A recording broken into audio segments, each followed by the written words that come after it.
Hey guys, welcome back to my channel. So last సెషన్లో మనం basic overview of JavaScript and variable declaration ఎలా చేయాలో తెలుసుకున్నాం and కొన్ని డేటా టైప్స్ గురించి తెలుసుకున్నాం. అండ్ అలాగే ఈరోజు సెషన్లో మనం డామ్ మ్యానిపులేషన్ గురించి తెలుసుకున్నాం అండ్ వాటి మెథడ్స్ అండ్ ప్రాపర్టీస్ గురించి తెలుసుకున్నాం. ఓకే, అసలు డామ్ అంటే ఏంటి? DOM represents for document object model. So ఈ డాక్యుమెంట్ ఆబ్జెక్ట్ మోడల్ అంటే ఏంటంటే ఇది హెచ్టిఎంఎల్ డాక్యుమెంట్ యొక్క స్ట్రక్చర్ని రిప్రజెంటేషన్ చేస్తుంది అనమాట. సో అలా రిప్రజెంట్ చేసిన తర్వాత మనం మ్యానిపులేట్ చేయాలనుకో కొన్ని మెథడ్స్ ఉంటాయి అన్నమాట. ఆ మెథడ్స్ ద్వారా మనం మ్యానిపులేట్ చేసుకోవచ్చు. అసలు డామ్ ట్రీ ఎలా ఉంటుందో చూద్దాం. ఓకే, సో ఇదే అనమాట డామ్ ట్రీ. మనం ఏమైతే డాక్యుమెంట్లో హెచ్టిఎంఎల్ జావాస్క్రిప్ట్ కోడ్ రాస్తామో అది మెయిన్ డాక్యుమెంట్ అనమాట. ఆ డాక్యుమెంట్లో హెచ్టిఎంఎల్ అదొక నోడు. ఆ హెచ్టిఎంఎల్కి హెడ్ ట్యాగ్ ఉంటుంది, బాడీ ఉంటుంది. ఈ బాడీలో మనం ఎన్ని ట్యాగ్స్ అని రాస్తాం.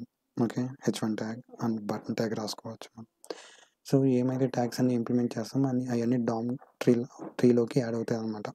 సో ఈ వెబ్ టెక్నాలజీస్ అనేది H1కి వాల్యూ, ఓకే, బటన్కి చేంజ్ హెడ్డింగ్ అనేది వాల్యూ. ప్రజెంట్ దీన్ని కామెంట్ చేస్తున్నా. ఓకే, సో ఇప్పుడు హెచ్టిఎంఎల్లో మనం బాడీ అనే ట్యాగ్లో ప్రజెంట్ ఒక డివ్ ట్యాగ్ ఇచ్చేసి అందులో H1 ట్యాగ్ యూజ్ చేసి వెబ్ టెక్నాలజీస్ అని ఇచ్చేసి నెక్స్ట్ దీని కింద ఒక బటన్ ఇద్దాము. బటన్లో ఏముంది? Change content. ఓకే, సో ఇది డిస్ప్లే అవుతుందో లేదో చూద్దాం. అవుట్పుట్ వచ్చింది వెబ్ టెక్నాలజీస్ అని. ఇప్పుడు H1 ట్యాగ్లో మనం ఐడి ట్యాగ్ ఇచ్చేసి దీనికి ఒక నేమ్ ఇద్దాం, మై డేటా అని. అండ్ అలాగే ఈ బటన్లో మనం ఆన్ క్లిక్ యూజ్ చేద్దాం, ఎందుకంటే మనం క్లిక్ చేసిన వెంటనే ఆ కంటెంట్ అనేది చేంజ్ అవ్వాలి. Menu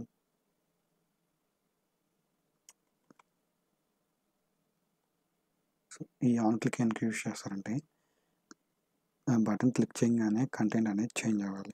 on change. Okay, so ఇప్పుడు మనం ఏం చేయబోతున్నామంటే ఆ బటన్ క్లిక్ చేయగానే కంటెంట్ అనేది చేంజ్ అయ్యేటట్టు చేస్తున్నాం అన్నమాట. ఓకేనా? సో ఇప్పుడు నేను ఫంక్షన్ ఆన్ చేంజ్, సో దీని లోపల మనం document dot get element by ID. So ఇక్కడ ఐడి ఏమి ఇచ్చాం? మై డేటా కదా. సో మై డేటా తెచ్చేసుకొని దానికి మనం text content equal to hi devs and దీనికి మనం కలర్ కూడా చేంజ్ చేద్దాం. సో కలర్ వచ్చేసరికి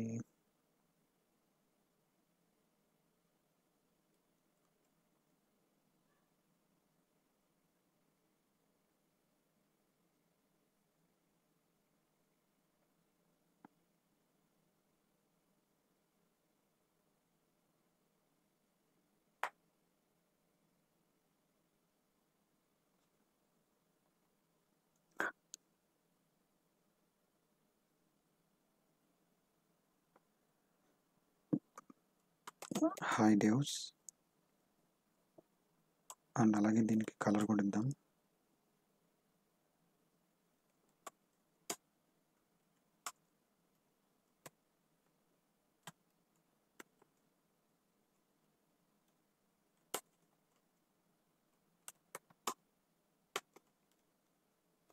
రెడ్ ఇచ్చాము. అప్పుడు దీన్ని రిఫ్రెష్ చేసి చూద్దాం. సో చూడండి, కంటెంట్ చేంజ్ అయింది, దట్టు కలర్ కూడా చేంజ్ అయింది. ఇప్పుడు నేను ఈ కలర్ని రిమూవ్ చేయాలనుకుంటున్నాను. సో సో ఇప్పుడు నేను ఏంటంటే ఇంకో బటన్ తీసుకొని ఈ కలర్ అనేది చేంజ్ చేస్తాను. Okay, let's see. ఇంకో బటన్ తీసుకుంటున్నా.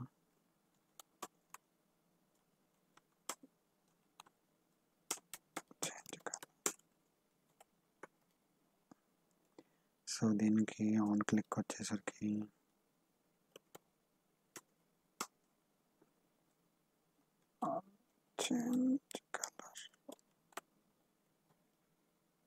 Function వచ్చేసుకున్నాం.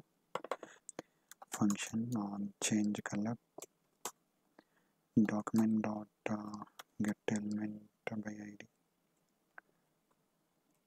my data dot style color dot